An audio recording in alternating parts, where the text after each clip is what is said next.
Hello everyone and welcome to this talk from Here to Eternity. I'm Anthea Lang and I'm a self-confessed taphophile, which just simply means that I love cemeteries. I've always loved cemeteries since I was a little girl. And tonight I want to explore a few things about cemeteries. I want to look at burial practices and worries about burials. I want to look at 4 different graveyards in Gateshead and look at the symbolism and the art of gravestones, and then end with a look at the great period of Victorian funerals.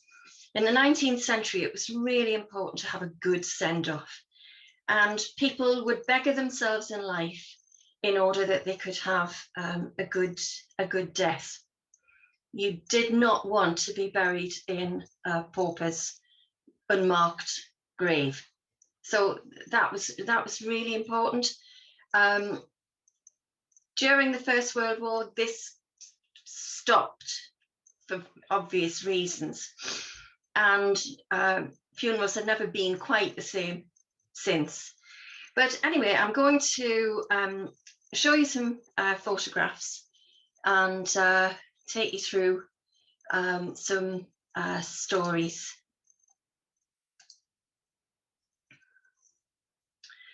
So here we are, 2 nice little angels. You'll see those again shortly. But I want to begin going back to the sort of 16th, 17th centuries onwards. I want to start with a quote from William Shakespeare. "Good friend, for Jesus' sake forbear to dig the dust enclosed here. Blessed be the man that spares these stones, and cursed be he that moves my bones."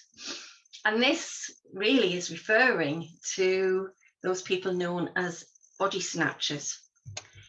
And body snatchers are regarded as criminals, but in a sense, it was a profession because surgeons and anatomists needed bodies, needed fresh cadavers. It was no good having an old corpse. It needed a fresh cadaver to practice on. This was how medical knowledge was obtained. And this is a little 18th century cartoon, the anatomist overtaken by the watch carrying off Miss W in a hamper. And there's Miss W in her shroud appearing out of the bottom of the hamper. And people went to all sorts of levels to avoid body snatching, and one of these was on the evening of the day of the burial. That evening, members of the family would gather to guard the grave. But you can see what's happening in this picture. They're having such a good time. They're drinking, they're celebrating, and they're totally ignoring this little chap over here with the bag and the ladder, and he's got away with the corpse, and they're oblivious to this. The practice died out after 1828, after the Anatomy Act, but this was something else this was a bit more severe than people sitting around a grave. This is in St Mary's Churchyard in Morpeth, and this was where the cemetery night watchman would sit, watching out for body snatchers to come for fresh graves. And he would sit there with a sort of equivalent of a duck gun, a very long barrel, ready to shoot at people. So it was just as well the practice died out. After 1828 and the Anatomy Act, now surgeons and doctors were allowed to use corpses of people who wished it, and also prisoners, as well as those who were hanged or so the practice died out. But it didn't stop the worry about death, because there was one more big worry, and that was that he would be buried alive. And this was more common than you might think, because of course until medical advances were made, it was very easy to regard somebody who was perhaps in a coma or a catatonic state to think that they were in fact dead. And so here is one patented remedy. Here, the corpse has in his hand a rope, which is attached in this case to a bell. This was an improvement on what they had originally, which was a flag. And the idea was that if the corpse miraculously returned to life, he could pull on that rope and the bell would ring or the flag would wave. Now, can you think of anything more alarming than walking through a graveyard or a cemetery and suddenly hearing a bell ring or a flag waving? So anyway, we don't have to do these things now. Medical science has improved a lot. So let's have a look at some Gateshead churchyards first and then cemeteries, and there is a subtle difference. So the only graveyard, the only churchyard in Gateshead, in the old Gateshead area, until 1811 was this one, which was attached to St Mary's Church on the quayside, St Mary's, Gateshead's mother church. And as you can see in this engraving of 1827, the graves look in a pretty ruinous condition. The only one of any note, and you'll see this again later, is the Trollope Memorial, this fine grave at the right-hand side of the picture. Burials stopped here in 1854. Generally, there were a series of acts which actually forbade town centre burials, and St Mary's ceased. But until then, the conditions were terrible because it was reported, you know, in times of bad weather, the effluent, you know, if there was a lot of rain, the effluent from the graves would rise to the surface and cover the grassed area of the graveyard. It must have been absolutely horrible. In the 1880s, the graveyard went under a bit of a restoration, which involved planting what looked like hundreds of trees. Most of these are long gone now, but this was one thing. And of course, churchyards and cemeteries became places for people to wander, not just to mourn the dead, but to enjoy themselves in a scenic place. In 1925, a whole chunk of the west end of St Mary's graveyard was removed when they were preparing the area for the Tyne Bridge, and it was remarked in the paper that behind closed gates, burials were being exhumed. They didn't exhume skeletons, it was just collections of bones, really. And then they buried them somewhere else in the graveyard, but we don't know where. So that was St Mary's. And as I say, all burials happened there until 1811. In 1811, St Edmund's burial ground was open, attached to a small chapel at the north end of the Old Durham Road. And this is how the chapel looked in 1811. And it was later enlarged and became St Edmund's Church. That building no longer stands, but those railings and that wall still does. And that's the western boundary of St Edmund's churchyard. Now, this is what it looks like today. There aren't a lot of visible graves. There's an awful lot of grass, but there will be a number of people buried under that grass. Some of the gravestones appear to have been removed. What you're left with are relatively plain stones. You can see a sort of obelisk in the centre there. And this is the path which divides the churchyard from the later Gateshead East Cemetery. Now, Gateshead East Cemetery opened in 1862, and that was Gateshead's first cemetery, i.e. not connected to a church. And this, unlike churchyards, was landscaped. So what you have in the East Cemetery are two raised beds and then a selection of paths and different plots. And this is a plan of the cemetery, and it's divided basically into two halves. The right-hand half, this area which I've put round in pink, that's the consecrated area. That's for Church of England burials. And then the area to the left of that is for non-consecrated burials. So any other religion, Roman Catholics, Methodists, whatever, are in that side. And then the little area at the top that's yellow, well, that area, the council, when they bought the land, they intended that area to be used for housing, but it never was, and it was incorporated into the graveyard. And you can see in green the area of St Edmunds, which is considerably smaller than the East Cemetery. And you had two chapels built. This was the first one, the Nonconformist Chapel. This is the building on the right. And then you have the Cemetery Superintendent's house, which was not just the house, but also the offices for the cemetery. And you can see on the gable, these are the coat of arms for Gateshead Council. Now, originally, St Edmund's Church was to be used for Church of England burials. But the rector got so fed up with burials taking precedence over other services that he demanded to have a Church of England chapel built in the cemetery. So this was built a few years later to match the nonconformist one. None of those three buildings are in their original use now. They're all converted to private residences.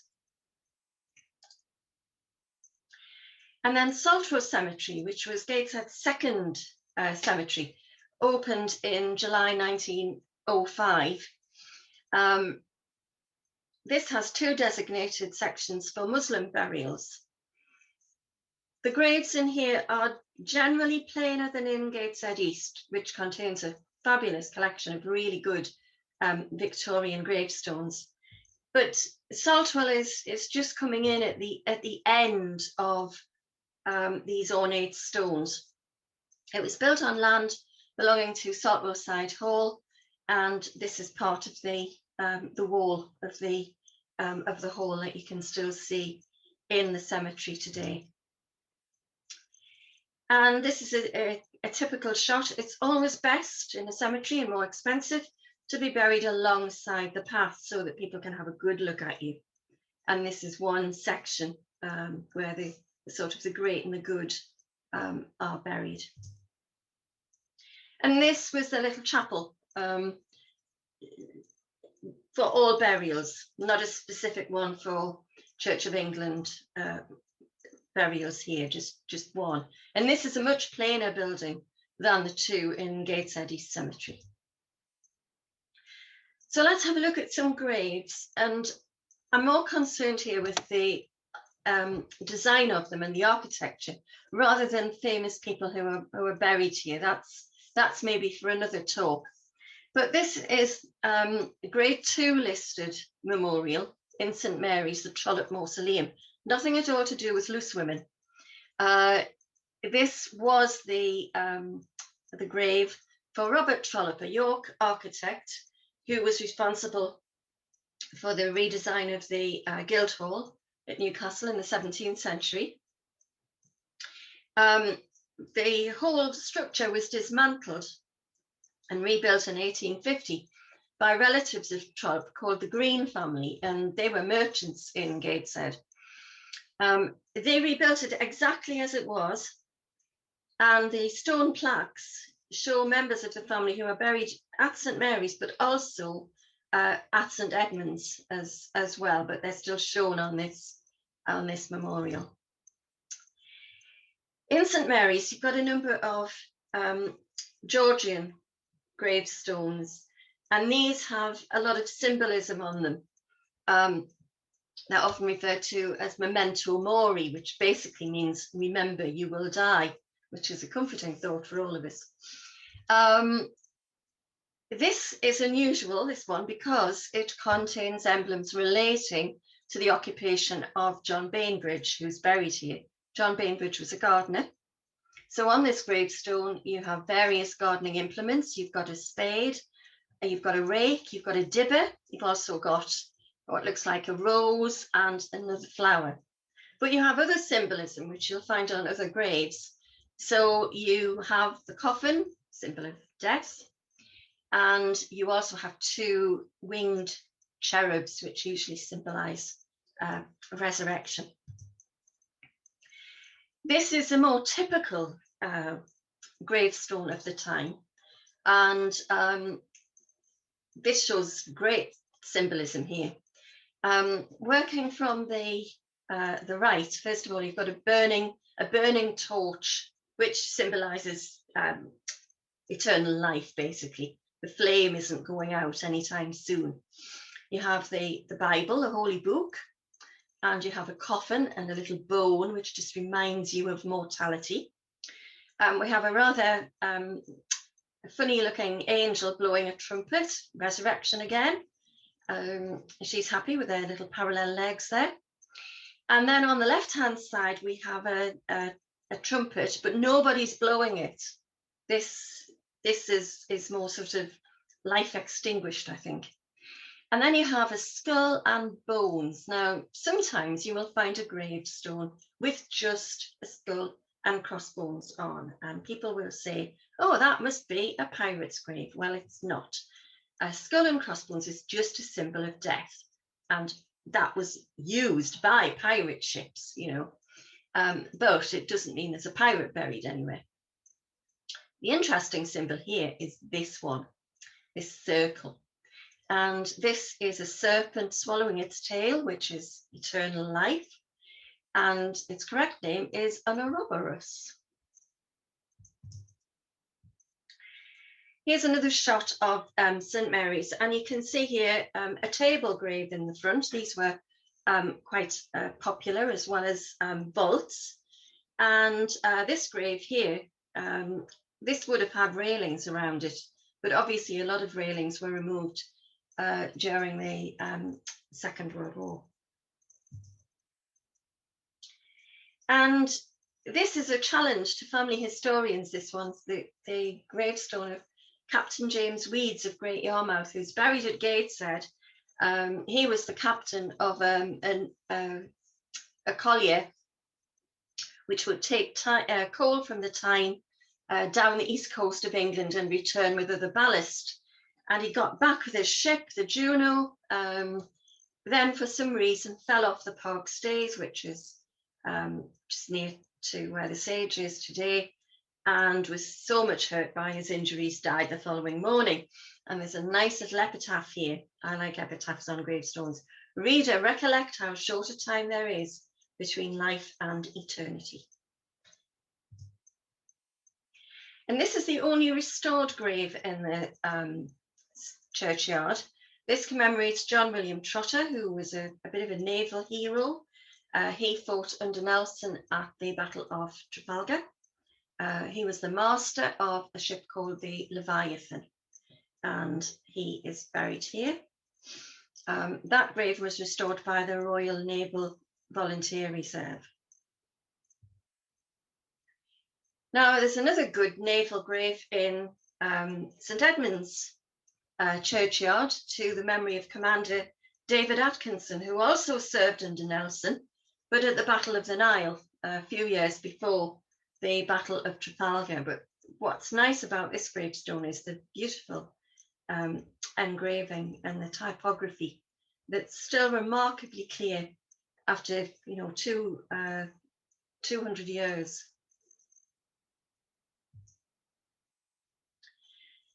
Now, don't always think that the more ornate a grave, the richer the person buried here. You can't get any plainer graves than these two. Also in St Edmund's, to the memory of William Kell and his wife Maria. William Kell was Gateshead's first town clerk. He was an antiquarian and was well off. He could certainly have afforded a very ornate gravestone, but perhaps this is just a symbol of his sort of modesty, that he just wanted something quite plain.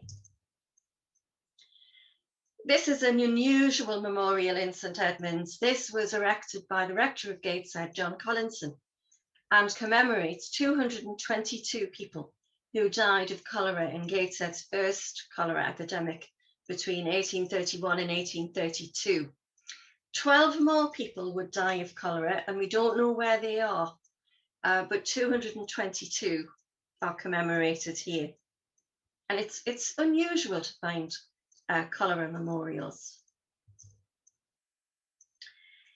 Now, in Victorian times, decoration moved away from the symbolism of the Georgian era and went artistic. And I love these two angels. I call them the swinging angels because they look like they're just having fun on the end of a. They're not actually on a rope, but they could be. And this is just, I think this is just fun. I just love the expression on their faces. Angels are very commonly found on gravestones. And another common feature in Victorian gravestones are doves. And this is a nice little dove in Gateshead East. This is a Bonker's grave.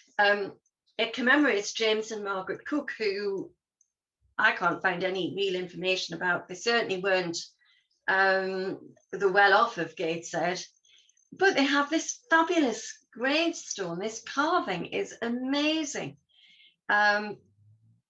It stands really proud of the stone. The sculptor must have worked with a really thick piece of stone. And it's quite nice sometimes when you wander around a cemetery to look for the sculptor's name, because it very often is on the gravestone. In this case, it's a Mr. Curry. And Mr. Curry liked palm trees. You quite often find palm trees on his other gravestones done by him. And this is the grave of William Smith. Again, we're still in Gateshead East here, with his builder's tools. You've got an adze, you've got a set square, you've got nails. Really, really nice. Many of these gravestones you'd get from catalogues, but this is a purpose-built one. Joseph Skipsey was a poet, and he's buried here. The grave is quite plain, but there's a verse of one of his poems engraved on it, which is a nice touch. And it almost looks like it's curtains at the top of the grave. And this is Joseph Skipsey in his miner's garb. He was much more than a miner, but that's another story. And this grave, although it has people in it, doesn't have this person in it, the memory of Charles Bertram, who was blown up in the great fire of 1854, whose remains could not be recognised, only identified by house keys and a silver snuff box. But this commemorates him. And a memorial to an accident.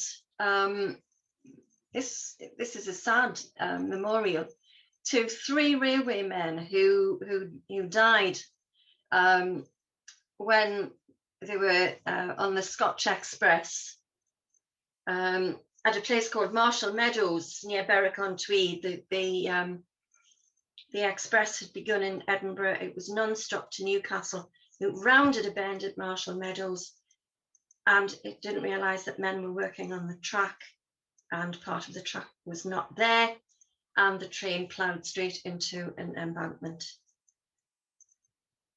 And the 3 men in the driver's cab were killed instantly.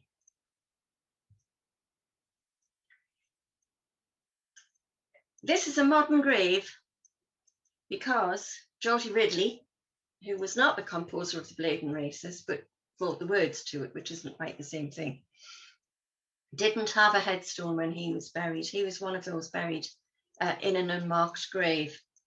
But the family erected this stone to him a few years ago, and the illustration is of Geordie Ridley in his costume of Johnny Lookup, one of his characters. And this is also a modern gravestone. This commemorates James Renforth, the rower, who died, it was taken ill during a race on the Kennebecassis River in Newfoundland, and then subsequently died. Again, this is a modern grave, and it's incorrect. it actually says the original monument was removed and re-erected adjacent to the river. Well, no, it wasn't re-erected adjacent to the river. This is it. And it was re-erected outside the Shipley Gallery in Gateshead. And it shows the dying spirit of Renforth. Renforth is held there in the arms of one of his co-rowers, the Thames oarsman, Harry Kelly, who incidentally paid for Renforth's body to be brought back to England. And it was said when he was buried in Gateshead East that approximately 150,000 people tried to watch the burial, even allowing for some exaggeration. There must have been crowds there. And this is a large memorial. When it was originally erected, it was surrounded by railings in Gateshead East, so really imposing. This is Saltwell now, and there are, in both Gateshead East and in Saltwell, there are a number of Commonwealth war graves, and you can see these in the foreground of this photograph. Sometimes you'll find Commonwealth war graves in sections, but sometimes, particularly as in Gateshead East, they're scattered all over the place. And this is one of the main paths, but I've included this because of this gravestone here, where you've got a column, but it's cut off. And it's not that something's been there and fallen off. This is deliberately done, and it usually represents a life cut short. It's the one bit of symbolism that you find on Victorian graves that equates to the earlier Georgian ones. And this is the lineup. There's a lot of mayors buried, mayors of Gateshead buried on this lineup, where you can see them. They're very visible. And then just to sort of show you something, you know, I think I said before that a lot of the gravestones were, you know, you'd see them in a catalogue and say, I want one of these. But like anything, there's good and there's bad, and there's cheap and there's expensive. And we've got three angels here, which are not the same. They're all different. They're all different gravestones. But the one in the center would be the expensive one. The relief of the clothing is much better than on the other two. There's a lot more. There's a lot more detail.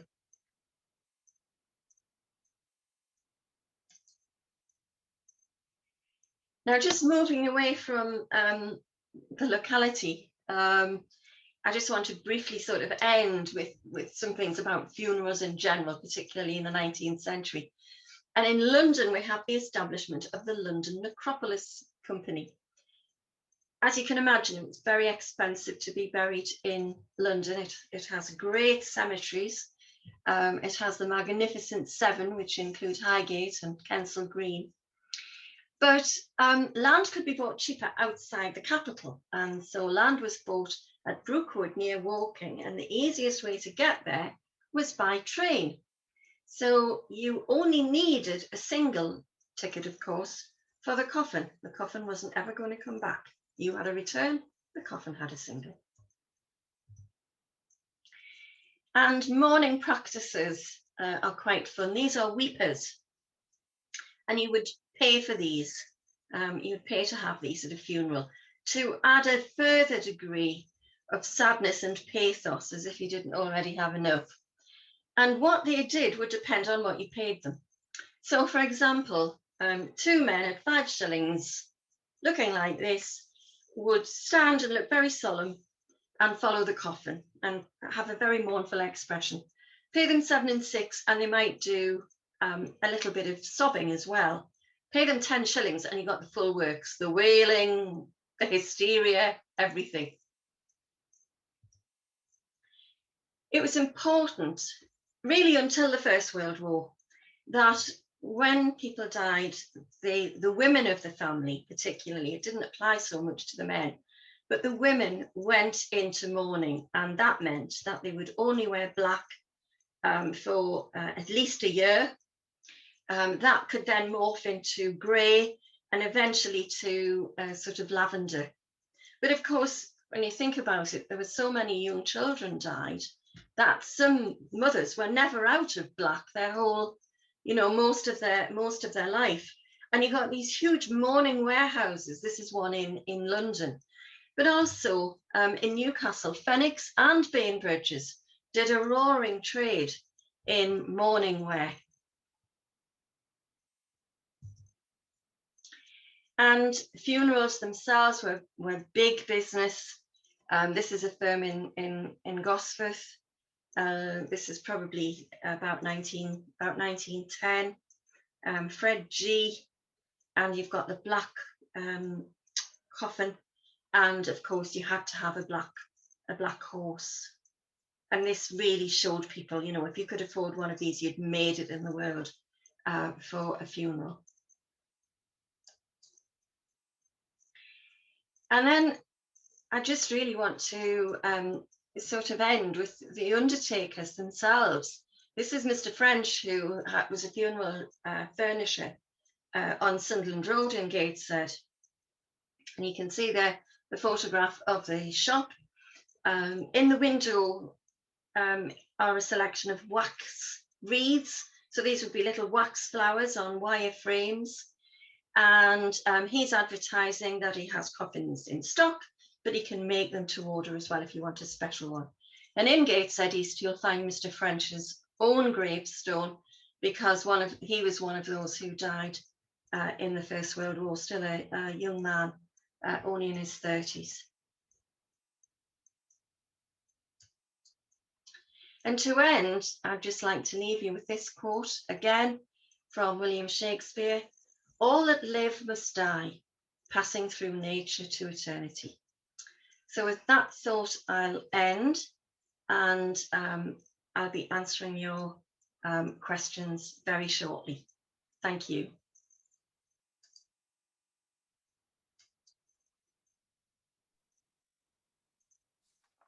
Welcome to Heritage Hour. We hope you've enjoyed Anthea's talk this evening, and it's a great pleasure to welcome Anthea this evening to answer questions that you might have about burial practices and cemeteries. Anthea Lang is a local historian, tour guide, author, genealogist and tutor, and also the chair of the St Mary's Heritage Group. So Anthea, I know there's a few of these roles that you can do online, but I just thought I'd ask if there's anything that you're really missing doing at the moment. Well, I'm actually missing coming into the library and doing some research. That's a real problem for me, because you can find a lot of information out online, but nothing beats actually getting into a library and getting hands-on with old material, turning old pages and watching dust fall off things. That's the excitement, and I'm missing that. Yeah, and I'm missing it too, because obviously quite a few of us are working from home at the moment and not able to get in for our books either. Oh, well, I'm looking forward to when we can welcome you back in. And well, we just give people a chance to type in questions into the comments box. If you've got some questions, feel free to pop them in, or if you've got a comment that you'd like to make, or anything that you want to contribute, do just type it in to the comments box, and we'll talk about those things too. So I do have a couple of questions for you to start off with. And I was just going to ask you a little bit more about those. I mean, I suppose you think of it as Victorian women wearing the mourning clothes, and just sort of how did that sort of stop? And well, I think it really stopped with the First World War, because so many men died overseas. There weren't funerals for them as such here. And I think it was outdated. You always remember Queen Victoria, who went into black when Albert died and never came out of it until the day she died, when they had her lying on her bed in her wedding dress, which of course was white. And And I think she epitomises the Victorian sort of view of death and mourning. And I honestly think once she had died, the practice probably faded a little bit. But then I think the First World War just really saw it off. And, you know, black remained as a colour to wear at funerals, but not a colour necessarily to stay in for months and you know, years. Yes, I see. I mean, the amount of people who died in that war was truly horrific. Yeah. It would have been, you know, a whole generation. And I've got a question from Tara. She says, it's never occurred to me before, but thinking about Mr. French, I imagined undertakers would have been a protected occupation who wouldn't have had to serve in the war. That's actually a really interesting point of view, and I'm quite surprised that Mr. French served in the war, because from sort of doing a little bit of research, it seems to be that he had an underlying heart condition, and I think he could very well have said that he was unfit to serve. I think he's one of these people who just genuinely thought that it was the right and proper thing to join up. And I think his wife ran the business when he was away, and continued after his death. But you know, when you look at the photo of him standing at the front of the shop, he's quite young and he's thin. He doesn't look very strong, and you do think he should really never have gone. Such a shame. Wow. And we've got a few comments saying thanks for, we've got comments from Rosie and Maureen saying thanks and how interesting and fascinating it was. And a comment from Liz as well. She says, very interesting, thank you. I love the one-way coffin ticket, 3rd class. I like the one-way coffin ticket as well. I mean, it's unbelievable, isn't it? But you know, you just would never buy a return for the for the coffin. But they had the interesting thing about Brookwood is that that cemetery was obviously divided into Church of England and non-conformist burials, and they had 2 platforms for the different burials that there were. So if you were Church of England, you came in one platform, and non-conformists went in at the other. I wonder at what point, obviously moving bodies around now is a little, you don't really do it on public transport anymore. Do you have any idea about when that kind of was put a stop to? I think it just fell out of use. I mean, Brookwood is an enormous cemetery. And I think one of the platforms still exists, but the train service doesn't anymore. It's right. Quite nice to think of a coffin going on the train being sped on its last journey, but you know, I think things have moved on a little bit. We've got another comment from Josie, very interesting, thank you. So I think people have really enjoyed hearing about the different places. I wonder if you can tell us, you know, where would be a good place, which cemeteries in Gateshead are a good place to go for some good Victorian experience? Well, I think the best one is Gateshead East. It's big, and there are an awful lot of graves, and there are some really, really good ones. There's just some great burials in there. Saltwell misses the boat a bit. There's some good ones, but not a great number, because, as I said in the talk, it's just a little bit too late. 1905, he'd just coming in at the end. Heworth St Mary's is an interesting one. It's got quite a variety of graves, not too many enormous Victorian ones, but it does have one interesting Haddon Memorial, which is a good one.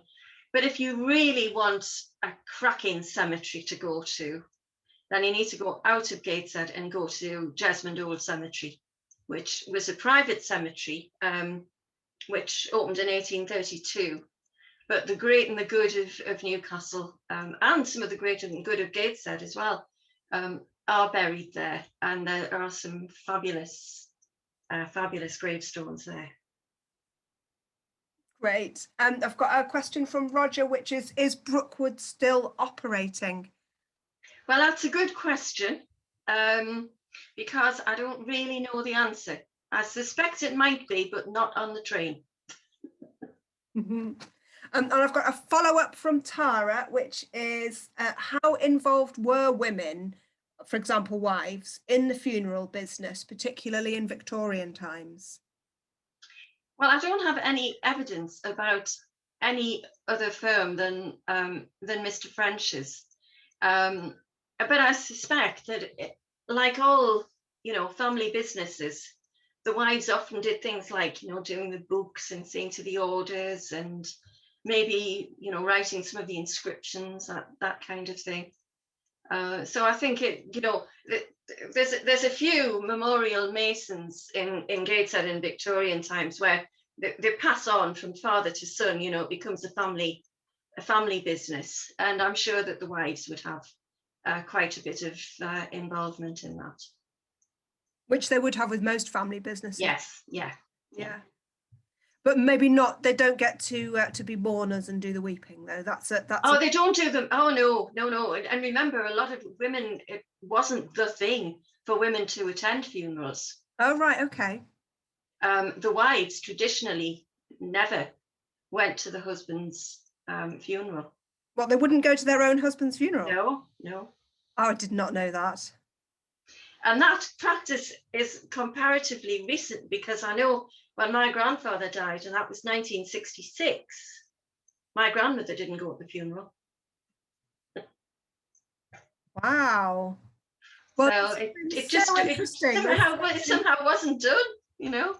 I don't know if it was a northern thing. You used to shut your curtains on the day of the funeral as well.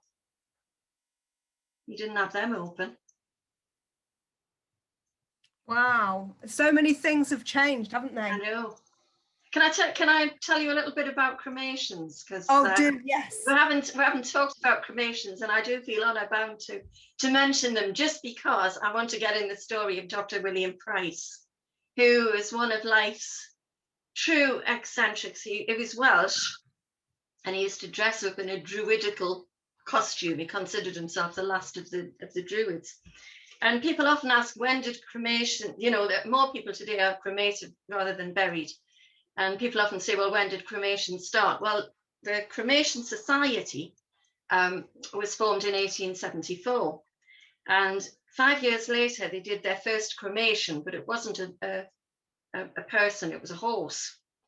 But the Home Office refused to legalize cremations. They thought it was a sort of an evil practice. But then Dr. William Price, this druid, sort of went to court, and he insisted on a cremation, and did a cremation, cremated his son, who he'd baptized Jesus Christ. And the case went to court because he was accused of acting illegally, and he went to court in his full druidical uniform. Wow. And won. And cremation was made legal. The Home Office ruled that it was made legal. But Dr. Price died a few years later. He had a fall, and then he died. And the story is that he was lying on his settee, and his dying words were, "Give me champagne." And he was cremated in an iron coffin, which was set alight on a hillside, and crowds gathered to watch Dr. Price's public cremation. But I like the thought of saying, your last words, "Give me champagne." That says something. Yes. Wow, that's so interesting, isn't it? How something that seems so normal to us now would be, really, must have been quite an eccentric person. I think it was crackers. who's made that be then that's just, like more common than burial these days. Now let me just have a look and see. So we've got, oh, Roger's asking, would they have used women to lay women's bodies out? A sensitive touch. Often, yes. That was the traditional thing that, because, when you think about it, most people died at home, certainly in Victorian times. And it would be the woman's job to lay the body out. So would that have been a family, sort of within the family that yes, would... Yes, yeah.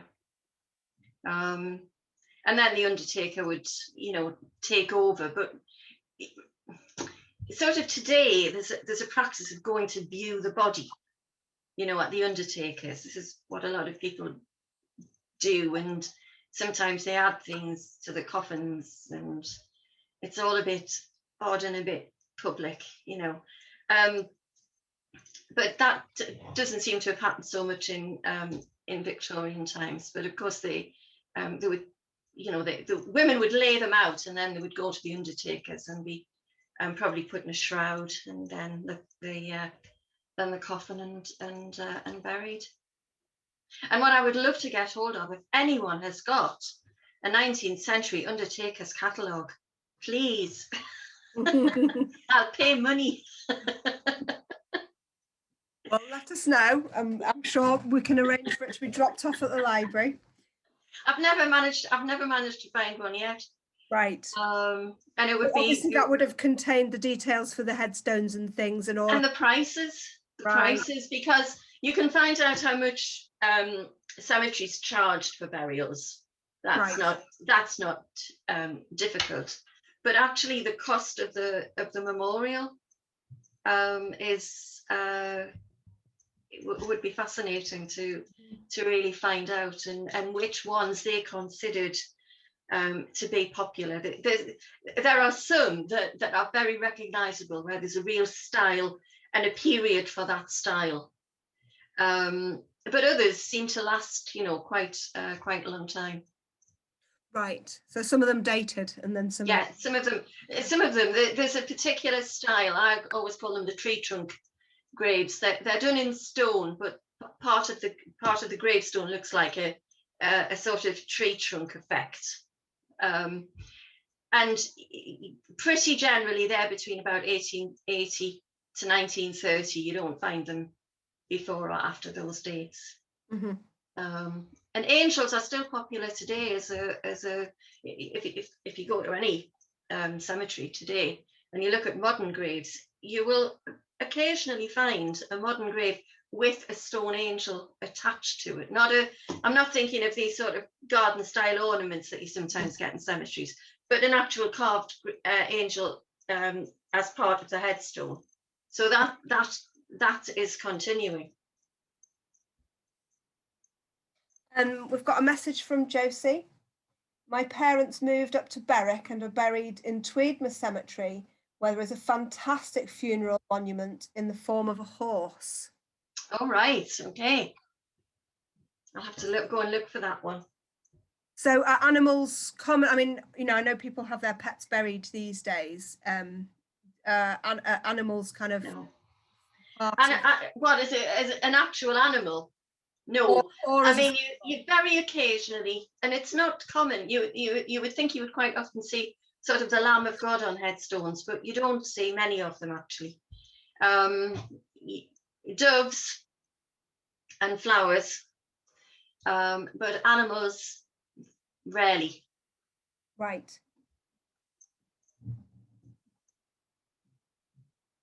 So let's just see if there's any more questions or comments coming up. I think we might be all done with the comments. So it's been really interesting to learn a little bit more about symbolism and different practices through time.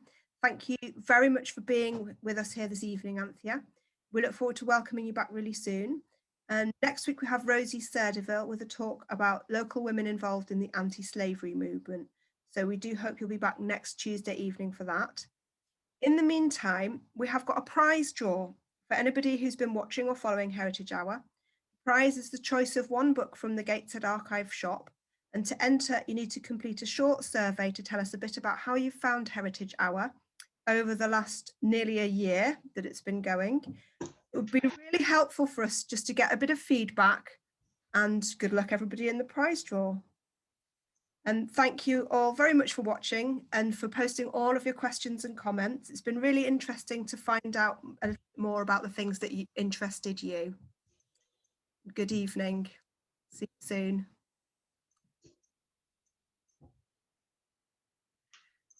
There we go.